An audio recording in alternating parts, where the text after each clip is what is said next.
Hello, everyone. This is Gruesome Hertzogg. My very special guest today is director-writer of the masterpiece Gitchy. How you doing, Thomas? Hi, I'm doing pretty good. How are you? Great. Thanks for coming on today. Oh, no problem. I'm glad to be here. I want to thank you very much and thank Shriekfest for directing you my way to send me the short film Gitchy, which I absolutely love. And first thing I want to ask you is, what was the first showing of Gitchy? The first showing of Gitchy was in Rutgers. It was on the United States 8mm and Digital Film Festival. So that was our first showing. It was not a horror fest. We were like the only horror film shown for those 3 days. So that was our very first showing. And you were at the end, right? Like you said? Yes, we were the last show. They shoved Gitchy at the end, so there's a bunch of scenic shows of this different type, like music videos or just this different type of scenery. There's a little documentary on glass making, and then there's this whole thing about recycling, and then at the end there's Gitchy the killer tickling clown. So what was the response from Gitchy on the ones that did see it? Gitchy, we got a very good response there. The most memorable thing of that night was at the end, there was this older Jewish man, and he came up to me, and he goes, "Are you the man responsible for this?" Oh, God. And I said, yes, I am. And he goes, "That was sick. That was good, but that was sick." And that funny. just made my whole day. We freak people out, but we get a good reaction wherever we go so far. So I've been happy. I've been very happy with how we've been received. That's awesome. Now, of course, you are in New Jersey, so obviously that's fitting to be in your first showing is in Rutgers, New Jersey. Did you go anywhere else after that on the next showing? Well, the next showing was in Arizona at Phoenix Comic-Con. I did not make that one. Okay. So I really don't have that much information about it except that it was received well. Good. The other showings was the TerraFest in Philadelphia. That was I got to go there, and that was an awesome reception there. And the place that we had our best reception, I could not make it. That was at the Buffalo Screams Horror Festival in upstate New York. It was the first year last year. Oh, wow. And that was made by Greg Lamberson put that together. Okay. So that was where we had the best reaction. Like, in each of our write-ups, it starts off with a warning about the film, and then it talks about how the audience was going crazy over it. And I didn't go, but my actor who played Victor, Randy Mamoli, went up there, and he got to do the Q&A with Debbie Rochon, and I thought that was pretty cool. Oh, that's awesome. And I'm sure people who didn't see Gitchy, so I have to be careful what we say, but it's a tickling clown. So there's also... Tickling is a fetish, obviously, in a lot of people's lives, and I'm sure there's probably a little bit of controversy, which I don't want to go into detail with it. I've been reading a lot about it, so you have a little bit of the fetish people that's really into Gitchy, and you also got the horror genre into Gitchy, so you have a little bit of both, don't you think? That's correct. And I did not even know that the tickling fetish community existed. Like, when I made Gitchy, it was not made as a fetish film. It was made as a demented horror comedy. Right. But it turned out, like, after I put the trailer on, the next day I had 3,000 views on YouTube, and I didn't understand why so many people who was watching it. It turns out that it was the tickling fetish community. They found it, and then they started asking. I'm getting all these emails. When is this movie going to be released? And this and this and that. And I'm like, wow. So they were our main supporters, this fetish community. And I would get letters. They're like, you don't understand. Watching someone get tickled is like watching a porno to us. I'm like, oh my God. That's nice. I'm like, well, you enjoy my film. I don't need to know all the details of how you enjoy it, but, I'm glad that you like it. No, I can say one thing else. There's also a clown fetish out there, too. Now, when I say fetish, I don't mean fetish. I mean there's a lot of clown fans, like Gertie the Clown from 100 Tears. He made a MySpace page, Gertie the Clown, and I interviewed him, and he told me that he got so many friend requests from this type of clown, and that type of clown, and this type of clown. A lot of carnies also get involved. The old carnies also get involved in a lot of that clown stuff, too. So you got all three. You got the horror genre, you got the clowners, and you got the fetishes. So you did it all in one scoop. Right. Now, I didn't know that much about the clown people until recently, because I kind of they're kind of related to the horror world. It's like clown type of horror. Right? Yeah. So, yeah, I didn't, and you're one of them. Yeah.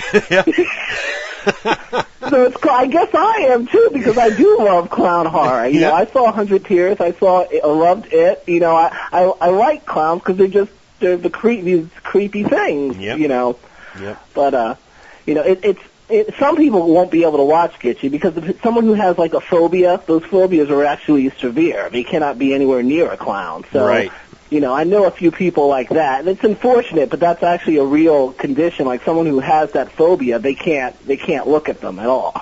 You know, I showed my friend who has a clown phobia the trailer, and she had nightmares all night. All she saw was the trailer. So I said, I realize that that's serious. So if someone's like that, I won't even, you know, bring my film up to them. Right.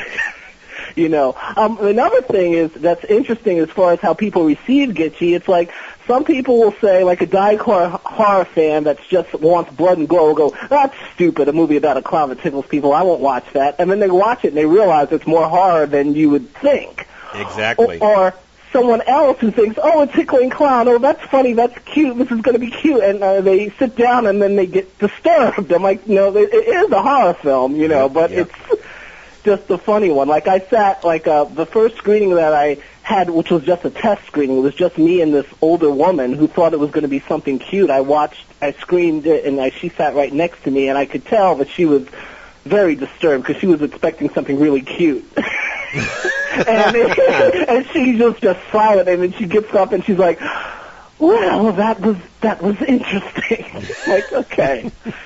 But I found out, she had a fear of clowns, so she thought it was going to be cute, and you know, it's just like it's both, you know. Yep. It's like comedy and horror, but you know, there's definitely a lot of horror elements in it. Well, I can tell you one thing: the acting in this movie was great by everyone, and the one that stood out, obviously for me, is Greg Gale, who played Gitchy.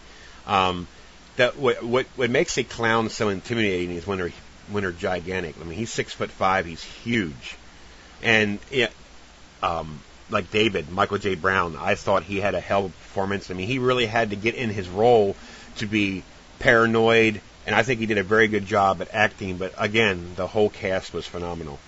I was very blessed with that cast, and Michael Brown, he gave me exactly what I wanted because you could tell how tormented he is in it, and the whole thing about it'll get you. Like people will say, well, is that a comedy? Or he's like, is this supposed to be funny? I go, the characters are trapped in a very serious environment. I go, it is funny, but